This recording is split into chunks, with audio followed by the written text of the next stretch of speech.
ce shiur de Torah pour la santé des malades, et ceux qui sont kidnappés et ceux qui sont les disparus. Hachem leur donne Bachavetzla.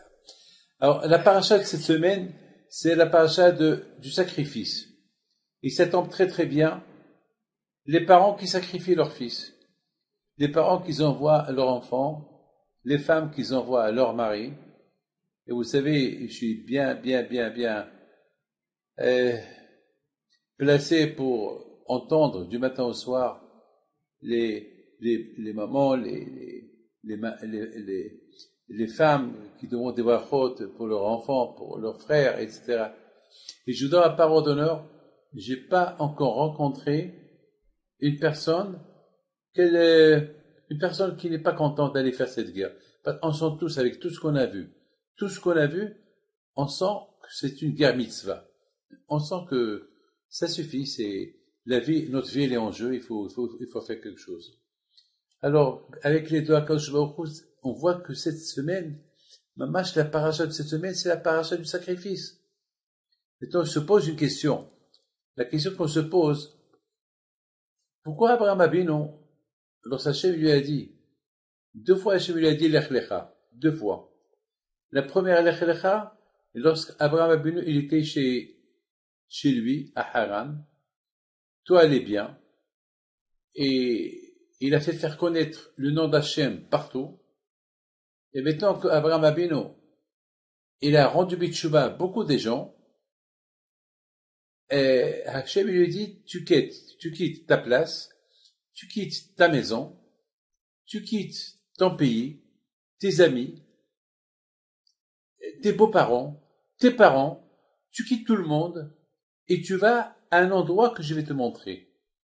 La question se pose, c'est que, en général, c'est pas possible d'aller quelque part sans savoir où je vais. Vous imaginez même si j'ai des élèves qui m'adorent, qui m'aiment, si je leur dis, je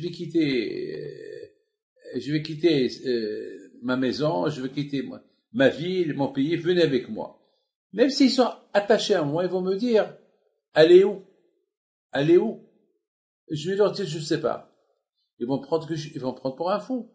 Ils vont pas m'écouter. Alors la question se pose, comment Abraham Abinu, il a accepté cette demande d'Hachem? En plus, il n'a même pas demandé à Hachem, mais dis-moi où tu veux que j'aille. Je t'écoute. Et Hachem lui dit, Asher Ha'eka, là où je vais te montrer. Là, on voit l'amour que Abraham Abinu, il avait pour Hachem, un amour sans condition. Un amour, en général, tout le monde pose des questions. Tout le monde dit pourquoi et pourquoi. Tout le monde veut savoir. En général, toujours, les gens, ils veulent des raisons pour les choses qu'on leur demande. Là, Abraham Abinu, il ne veut pas de raison. C'est quelque chose d'illogique. C'est illogique parce que partout, que ce soit dans la vie en général, tout ce qu'on fait, on veut savoir une raison. La raison, et la raison, et la raison, et la raison. Et pourquoi ça? Et toujours, on ne fait rien sans savoir. L'homme, il est curieux de savoir la raison pourquoi. Vous savez, lorsque quelqu'un il veut acheter une chose, il a une raison, parce qu'il aime la chose, voilà. Eh ben, Abraham Abinu Alav Shalom, il avait aucune raison pour demander à Hachem et où je vais aller. Pour lui, Hachem c'est le boss. Hachem c'est le patron. Hachem il a dit, tu quittes? Oui, mon commandant. Je quitte. Ah, mais quel problème il est, lorsqu'Abraham, il dit à son entourage, je quitte demain. Parce qu'on sait très bien qu'Abraham, c'est quelqu'un que lorsque Hachem lui dit quelque chose, il le fait tout de suite. C'est pas quelqu'un qui l'attend. Lorsque Hachem il a dit, tu fais la Brit Mila, tout de suite, le lendemain, il a fait la Brit Mila. Lorsque Hachem lui a dit, prends ton fils, tu le sacrifies, tout de suite le matin, il prend son fils pour le sacrifier. Donc ça veut dire que tout de suite, vous imaginez, nous, on a acheté une maison, et on vend la maison. Abraham Abinu, il a pas vendu la maison, il a laissé la maison. S'il avait des commerces, il les a laissés, il a tout laissé. C'est pas possible. En général, même un tzaddik, il vend ses affaires et il fait ce que le bon Dieu lui dit de faire. Là, Abraham Abinu, tout de suite, le lendemain, il quitte la ville de Haran. Il dit à son entourage, demain je quitte. Alors les gens ils vont lui dire, ah, alors on va avec toi. Mais où? Il leur dit, je sais pas. Je sais pas. Là, c'est un problème. Là, c'est un problème. Vous savez, le mot pourquoi, c'est le mot pourquoi, il existe dans n'importe quelle conversation. Il y a pourquoi et pourquoi il y a des raisons. Abraham Abinu, l'amour qu'il avait à Akadosh Baruch Hu, c'était une confiance. Il avait une émouna et un bitachon à 100% en Akadosh Baruch Hu. Il était aveugle. Maintenant la question se pose, comment Abraham Abinu est arrivé à aimer Hachem de cette manière? Comment il est arrivé? Parce que tout le monde aime Hachem. Il n'y a pas un qui va te dire j'aime pas Hachem. Mais sans condition, un amour profond, un amour. On aime nos femmes, nos enfants, on aime une belle voiture, on aime une maison, on aime les choses qu'on voit. Mais est-ce qu'on va aimer sans condition quelque chose qu'on ne voit pas? Quelque chose qu'on ne voit pas. Quelque chose qu'on ne voit pas. Est-ce qu'on va... Eh bien, écoutez. Abraham Abinu alav shalom, il a découvert Hachem tout seul. Personne ne l'a aidé. Lorsqu'on découvre quelque chose tout seul, on devient entier avec la chose. Il y a une différence. Quelque chose que tu achètes, tu l'as acheté. Mais quelque chose que tu découvres tout seul, ça devient ta propriété. Il y a une différence que quelque chose que tu fabriques tout seul, que quelque chose que tu achètes. Quelque chose que tu achètes, ça y est, tu l'as acheté, c'est pas toi qui l'as fait. Par exemple, il y a une différence entre ton fils que tu as eu avec ta femme qu'un fils adopté. Un fils adopté, c'est son fils. Mais il est adopté. C'est pas génétique, c'est pas biologique, c'est pas son fils. Il est adopté. Abraham Abinu alav shalom, il a découvert Hachem. C'est pas, il n'avait pas de rabbin. Il n'avait pas son père qui va lui dire c'est qui Hachem. Tout seul. Il a découvert Hachem tout seul. C'est un grand travail pour découvrir Hachem. Et parce qu'il a découvert Hachem tout seul, alors Hachem est devenu inconditionnellement son Dieu. Il a découvert Hachem comme le boss. Donc, puisqu'il a découvert, pour lui, c'est l'aimer, c'est sans condition. C'est lui qui m'a créé. Je lui appartiens. On dit à Rosh Hashanah, Haneshamalach ve'aguf paola. L'âme que j'ai, elle fait partie de toi, elle n'est pas à moi. Et Agouf, et mon corps, c'est toi qui l'as fait. Donc, moi, je suis rien du tout. Mais le problème, il faut que nous, on arrive à comprendre ça. Il faut que nous, on arrive à comprendre que que ma vie, mon âme, mon corps, mon nefesh, mon rouah, tout ce que j'ai, tous les parts que j'ai, qui me font faire vivre, c'est pas à moi, je les ai pas achetés. Ça appartient à Hachem. C'est lui qui les a donnés. Vous savez, lorsque Hachem, il a donné la Torah, il a donné la Torah avec du bruit, avec le chauffard, avec le feu, la terre qui a tremblé, la montagne qui s'est détachée. C'était une peur. C'est écrit dans la Torah que les Juifs, ils avaient peur. Alors moi, je me suis posé une question.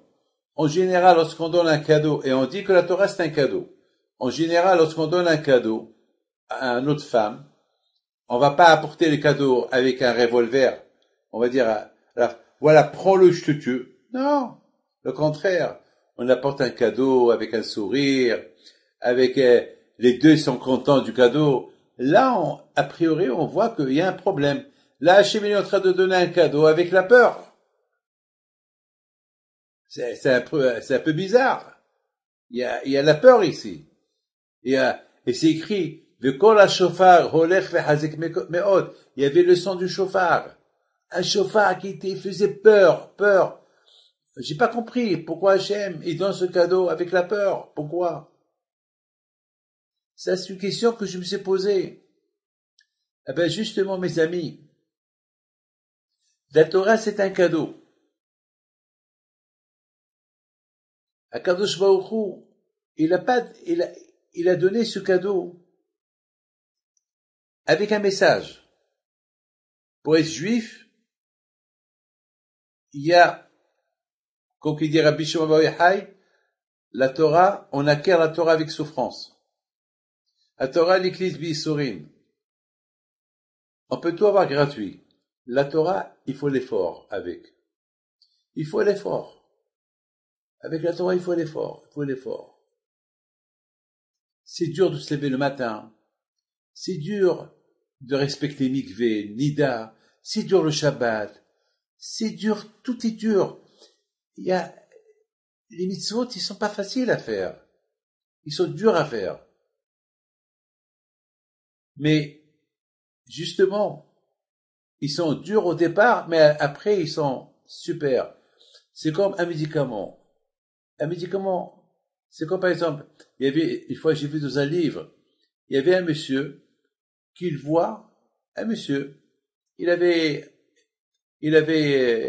était malade. Donc il a appelé le médecin. Et le médecin, il a dit, je vais te soigner. À un moment donné, il commençait à lui faire des piqûres. Et il avait mal. Il dit, mais tu fais mal. Je sais, je te fais mal, mais c'est avec le mal que je te soigne. Et après, il a vu qu'il avait quelques boutons sur ses mains. Il se lève, que je les enlève. Il a commencé à le couper. Il criait. Mais attends, je t'ai appelé pour me guérir, tu me fais mal. Il dit, je sais, mais pour te guérir, il faut que je te fais mal. Là aussi, je pense. La Torah, pour qu'on apprécie la Torah, il faut avoir un bobo. Il faut un peu de souffrance. Il y a un prix à payer pour être juif. C'est comme ça. Akadosh Baruch Hu, il a voulu montrer au béni Israël que c'est vrai. Jusqu'à maintenant, vous avez vu des miracles. Jusqu'à maintenant, les 10 plaies et la manne qui descend du ciel. Et c'est écrit que lorsque les juifs, ils ont quitté l'Égypte, ils étaient dans la mer. Ils ont vu tout. Ra'ata shifha bayam. Même la servante est devenue prophétesse. Tout le monde est devenu prophète. Tout le monde a commencé à chanter. Azash Moshe. Tout le monde a commencé à voir tout ce qui va se passer jusqu'à la fin des temps. Mais d'où ils sont devenus prophètes? Hachem, il leur a donné que du gratuit. En 49 jours, ils étaient à 49 degrés d'impureté. Ils sont devenus purs. Ils sont devenus comme des malachim, tout gratuit. Alors quand il a voulu leur dire, basta, stop. Jusqu'à maintenant, je vous ai donné du gratuit. Jusqu'à maintenant, je vous ai donné que du gratuit. Vous êtes devenus comme Rabbi Shimon bar Yochai tous. Vous savez c'est quoi pour être comme Rabbi Shimon bar Yochai? C'est un travail à faire, hein. Pour être Rabbi Meir Baal HaNes, c'est un travail. Vous croyez que c'est facile d'être Rabbi Chaim Pinto? Vous croyez que c'est facile d'être Rabbi Chaim Taib Lomet? Vous croyez que c'est facile d'être Abraham Abinu? Vous savez c'est facile de parler avec le bon Dieu? Et là, les Bnei Israël, ils voient tout. Mais attends, sans se préparer, sans yeshiva, ils étaient hier esclaves, aujourd'hui ils sont devenus prophètes. C'est quoi ça? Pourquoi que Rabbi Chaim Pinto est devenu ce qu'il était comme ça, tchic-tchac? Il a travaillé. Il faisait attention à sa bouche, à ses yeux, à ses oreilles. Et il peut pas devenir Rabbi Chaim Pinto comme ça.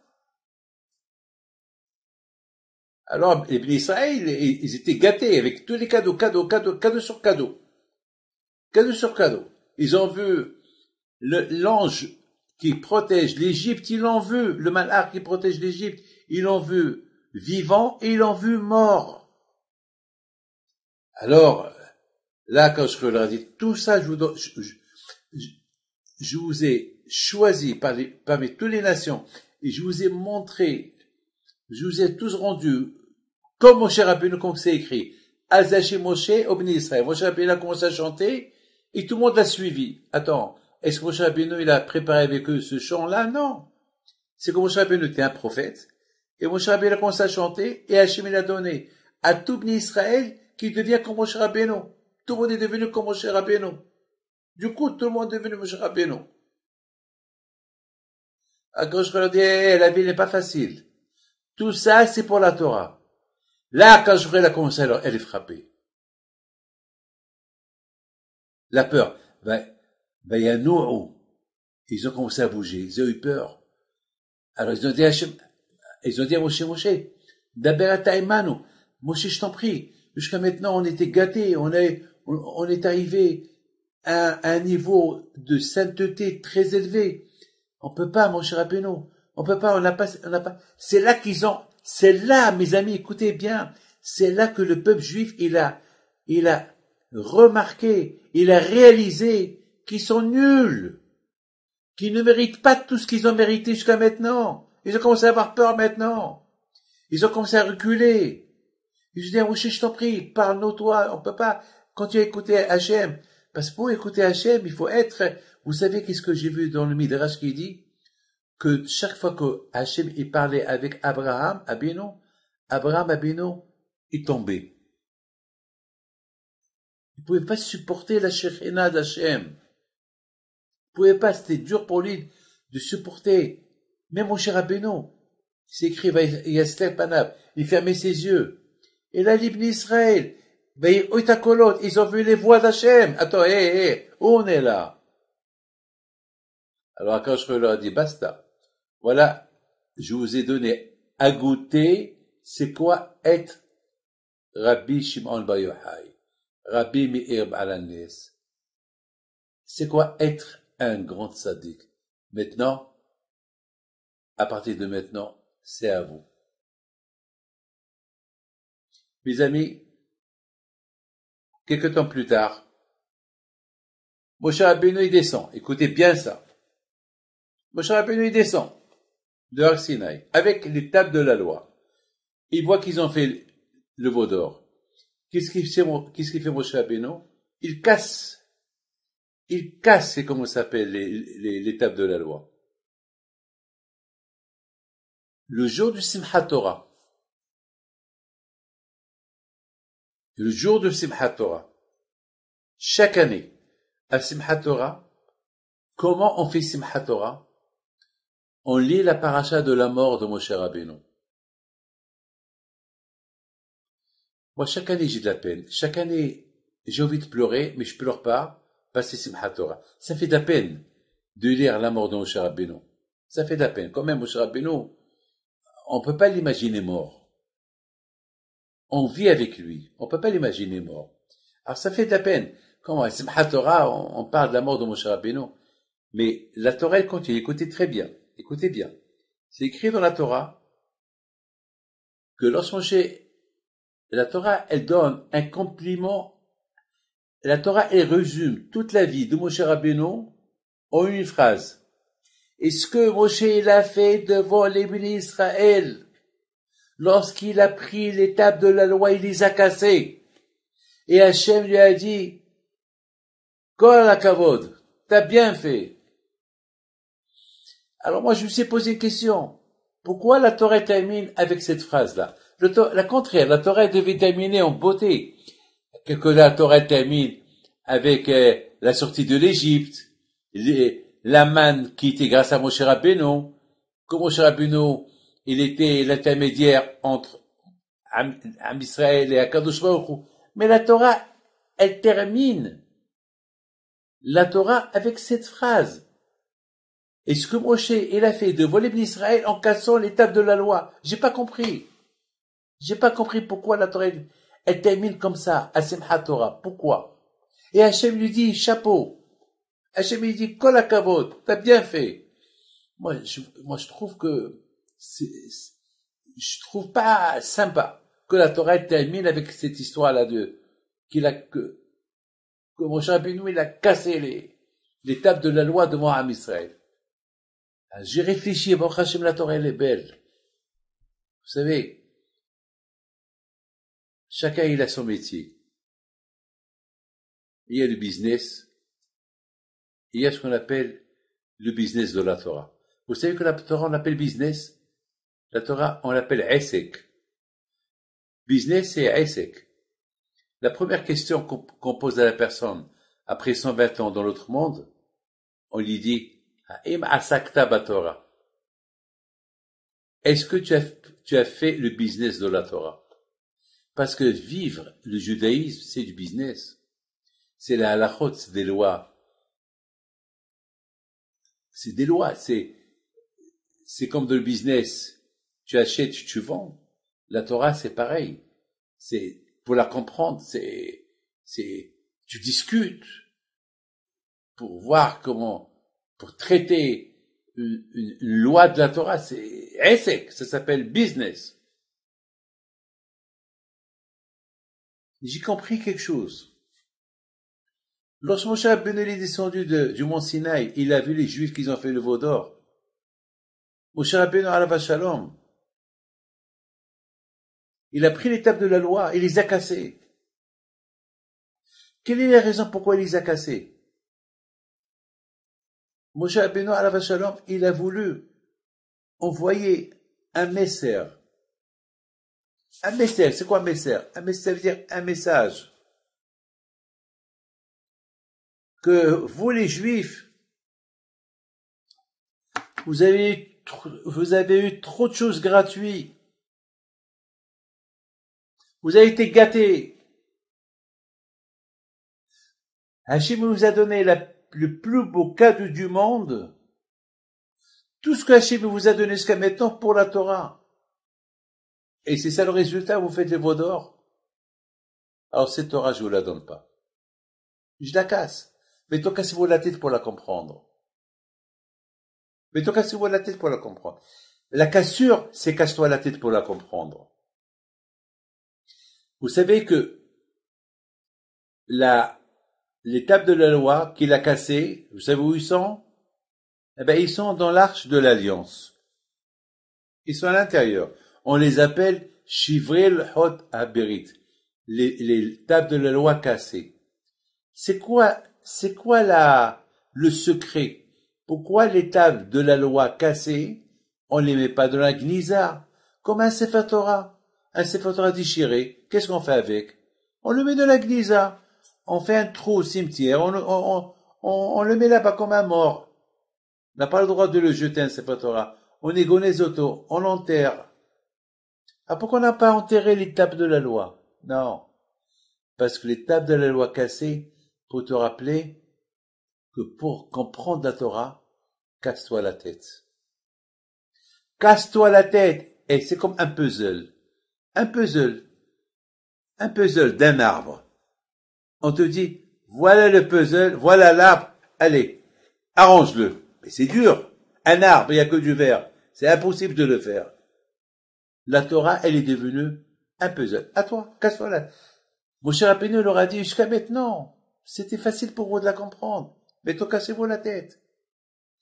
Et justement, mes amis, à Simchat Torah, je vous pose une question à vous tous. Quelle preuve vous avez que vous aimez la Torah? Quelle preuve vous avez?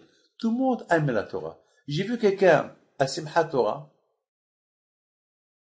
qui l'a acheté et à cause de lui, j'ai donné tous les comment ça s'appelle, gratuits.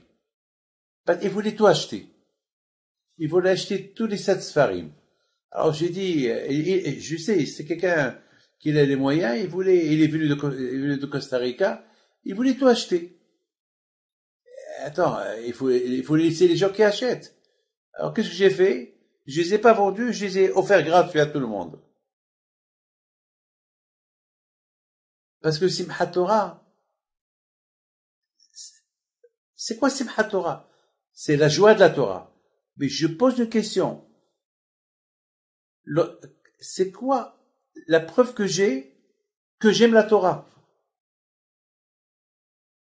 Comment je peux être heureux de la Torah que je connais pas?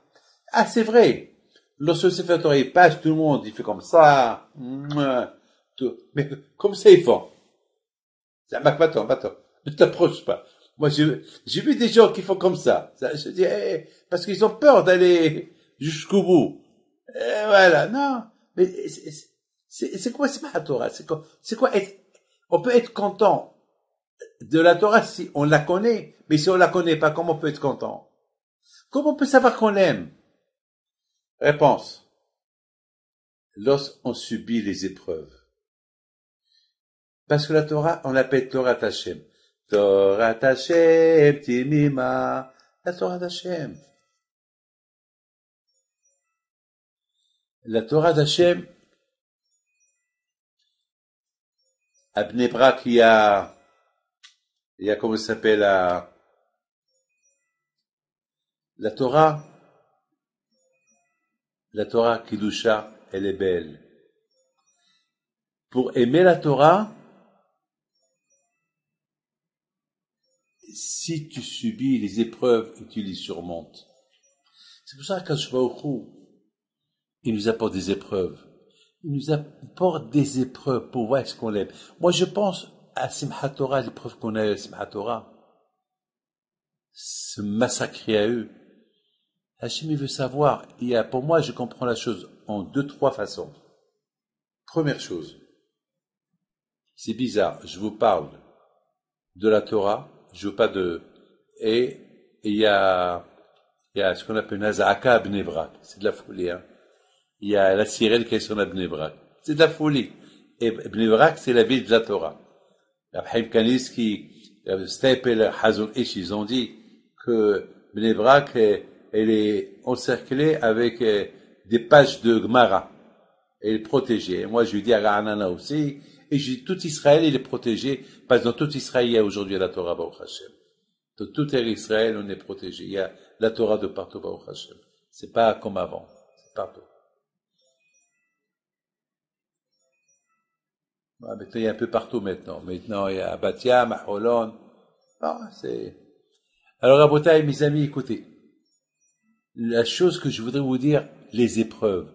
À Simchat Torah, on a vu ce qu'on a vu à Simchat Torah. Ça fait peur, à Simchat Torah. Est-ce que les gens vont dire pourquoi?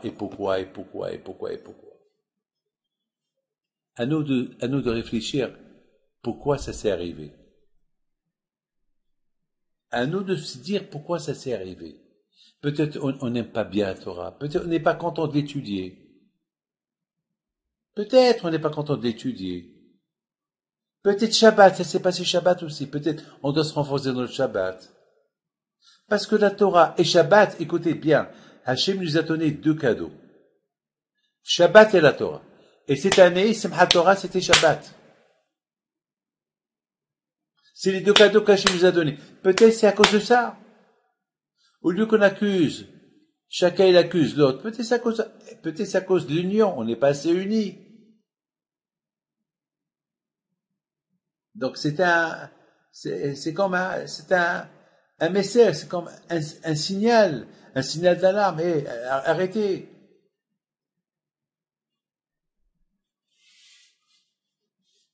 Aujourd'hui, grâce à Dieu, il y a tout pour respecter Torah et Mitzvot. Je vous donne la parole d'honneur. À Essaouira, on n'avait pas de rabbin. À Essaouira, il n'y avait rien. Il n'y avait rien à Essaouira. Je me rappelle à Pessah, et c'était pareil à Oujda, à Meknes, à Fès. Il n'y avait rien. À Pessah, on n'avait que la pomme de terre, des œufs et un peu des... Il n'y avait rien. Aujourd'hui, il y a le Shefa. Il n'y avait pas d'école, il n'y avait pas d'Yeshiva. Il n'y avait pas d'Yeshiva à Essaouira. Il n'y avait rien. Mais tout le monde avait la barbe, tout le monde, il avait une chachette sur la tête, mais il n'y avait pas la Torah. Il y avait 22 000 juifs à Essaouira, il y avait 2 mikvés. Ma mère, elle m'a dit qu'il y avait une queue pour le mikvé. Et le mikvé, ils étaient petits. Aujourd'hui, il y a les écoles juives. Moi, mon père me prenait un rabbin qui s'appelle Rabbi Mordechai Ben Shabbat pour étudier avec moi. C'était du privé. Moi et Rabbi Haïm, mon frère, c'était du privé. Il y avait rien. En Algérie, c'est pareil. En Tunisie, c'est pareil. Il y avait quelques villes, Marrakech, Meknès, où il y avait une petite yeshiva, c'est tout. Il n'y avait rien. Aujourd'hui, grâce à Dieu, il y a beaucoup de Torah. Il y a des yeshivot. Il y a tout. Il y a tout aujourd'hui. Il y a les écoles juives, il y a des mikvot. Il y a un mikvé 5 étoiles, mikvé aujourd'hui. Il y a un beau mikvé qu'on a construit ici à Anana. Il nous a coûté 4 millions de shekels. Une beauté de mikvé. On a même construit un ascenseur dans l'intérieur du mikvé pour 2 femmes handicapées qui y a à Anana. 2 femmes handicapées. L'ascenseur pour eux. On a le shefa. On a la Torah sur un plateau aujourd'hui. On a la Torah sur un plateau. Il y a Dafayomi, il y a le kashrut, il y a le manger, il y a les shivot, il y a le kol, il y a tout. On est gâtés. Alors c'est grave si avec tout ce qu'on a, on l'étudie pas. C'est grave avec tout ce qu'on a, on la met de côté, c'est grave. C'est grave. C'est grave. Simchat Torah, c'est vrai, tu danses avec Sefer Torah. Mais le Sefer Torah, il te dit, c'est vrai, tu danses avec moi, mais est-ce que tu respectes? Il faut. Et c'est ça. Akadosh Baruch Hu, il a donné la Torah avec la peur. Pour nous dire que la Torah, au départ, elle est bien. Pardon, au départ, elle est amère, mais après, elle est belle, elle est bien. C'est comme le médecin. C'est comme lorsqu'on prend un médicament, il est amer, après, ça y est, après on est guéri. Après on est guéri, c'est bien. Donc on voit, mes amis, que Moshe Rabbeinu alav shalom, le jour de Simchat Torah, on parle de la mort de Moshe Rabbeinu, et on parle la dernière chose la chose qu'il a fait, qu'elle a marqué tout le peuple juif. Quelle est la chose qu'il a marqué tout le peuple juif? C'est quoi? Lorsqu'il a cassé l'étape de la loi. Et alors, pourquoi la Torah est terminée avec ça? Pour nous dire que la Torah, pour bien la comprendre, casse-toi la tête avec. Casse-toi la tête. Il faut te casser comme tu te casses la tête pour apporter la panassa pour ta femme et tes gosses, comme tu te casses la tête pour trouver une maison, tu te casses la tête je sais pas, pour prendre des vacances, alors casse-toi la tête pour respecter Torah mitzvot. Et c'est ça Simchat Torah. C'est ça Simchat Torah. Lorsque tu prends cette décision de te casser la tête pour la Torah, alors tu peux vraiment ta joie, c'est une joie. Ça c'est la Simcha. Et c'est ça le but de la Torah. Et c'est ça le message qu'on a eu. Mais toi, je termine. Je vous raconte une belle histoire que vous allez l'écouter bientôt. Une super histoire. Ça s'est passé hier. Hier, je recevais les jeunes à Tania. Il y a une femme religieuse. Elle me dit, Rabbi David,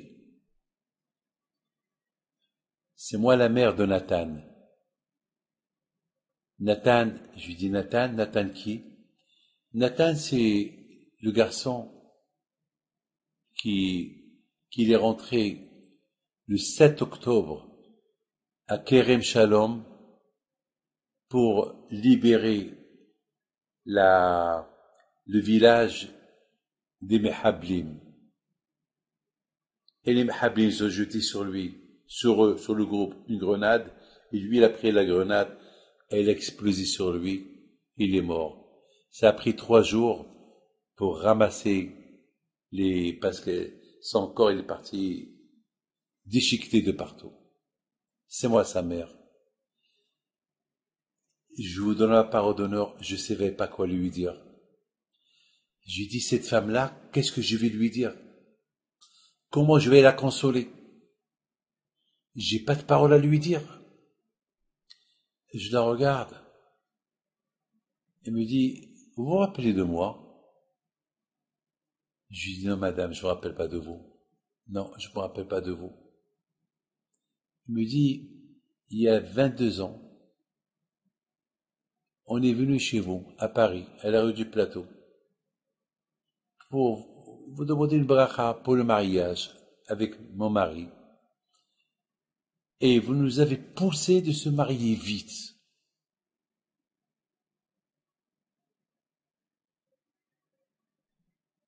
et vous nous avez dit, Be'ezat Hashem, mariez-vous vite et le bon Dieu va vous donner des enfants et vous êtes heureuse. On vous a écouté. On s'est mariés. Un an plus tard, on a eu Nathan. Waouh, waouh, waouh, waouh, waouh, waouh, waouh. Alors là, j'ai commencé à trembler. J'ai dit, David, tu l'as poussé à se marier. Elle a eu Nathan. Et voilà ce que Nathan il a eu la semaine dernière. Il y a 2 semaines, le pauvre. Elle, maintenant, elle est en face de toi. Qu'est-ce que tu vas lui dire? Et j'étais un peu comme ça. Mes mains étaient attachées. Je ne savais pas quoi lui dire.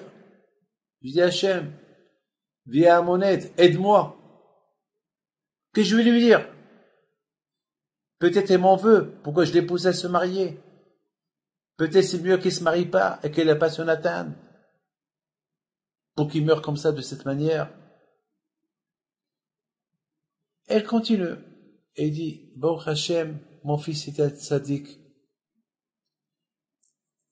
Pendant des années, il va à la yeshiva, il étudie, il vient me raconter ce qu'il a étudié. Et j'ai commencé à remercier Hachem qui m'a donné un garçon comme ça, qui aime Israël, qui aime la Torah. Et j'étais heureux, j'étais contente.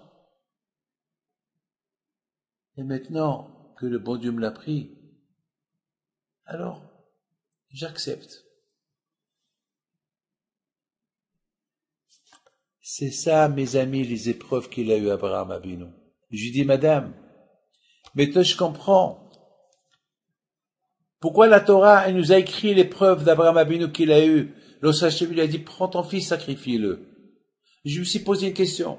Mais Hachem, il sait qu'Abraham, il va le faire. Alors pourquoi tu le fais souffrir? Si par exemple, moi je sais que vous, ce que je vous demande, vous allez me dire oui. Pourquoi je vais dire, pourquoi? Je vous laisse. Ça y est, je sais. Pourquoi je vais vous tester? Par exemple, je vais vous tester pour voir si je vous demande quelque chose. Si je sais que vous allez le faire, pourquoi je vous teste? C'est pas que je vous teste. Je sais que vous allez le faire. Pourquoi Hachem il teste Abraham? Hachem il sait qu'Abraham Abinu, il fera tout ce qu'il va lui demander, comme je vous ai dit tout à l'heure. Ah, pourquoi il le testait? Vous savez pourquoi il le teste? Pour cette femme. Pour que cette femme-là, elle lit dans la Torah ce qu'Abraham il a fait pour Hachem. Parce que si on dit, si simplement on dit que nous on sait que Hachem il sait que tout ce qu'il va demander à Abraham il va le faire, c'est avec une imagination, c'est pas, la Torah, elle nous écrit quelque chose de concret. Et la chose de concret c'est que Hachem il a testé Abraham, et Abraham, il a résisté. Ça veut dire que moi, David Pito, j'apprends, si Hachem me teste, comme Abraham, je suis obligé d'accepter le test. Et c'est ça le prix du juif. Et c'est ça Naaseh Vinishma. Cette femme-là, qui lui a donné la force? Écoutez bien, je vous en prie, écoutez ce que je vais vous dire. Et que le bon Dieu vous protège. Qui a donné la force à cette femme pour supporter ce test-là? La Torah que son fils il a étudié, qui venait lui répéter. Ça lui a donné la force. C'est la Torah qui nous aide à surmonter nos épreuves. Sans Torah, on ne peut pas surmonter les épreuves. Impossible. J'étais voir une femme qui a perdu sa fille, qu'ils ont brûlé sa fille. C'était dur, hein, de discuter avec elle. Elle était loin de la Torah. Très, très dur. Mais cette femme-là, que son fils a été déchiqueté, comme cette fille-là qui a été brûlée, elle a accepté. Qui l'a aidé à accepter? La Torah. La Torah. La Torah, elle nous donne une force. Elle nous donne une force. Donc, Be'ezat Hashem, ce qui se passe aujourd'hui en 2 mots, je sais que vous attendez de moi de vous dire quelque chose. De Zohar Kadosh dit, avant que Mashiach va venir, on va voir les nations qui vont venir de la mer,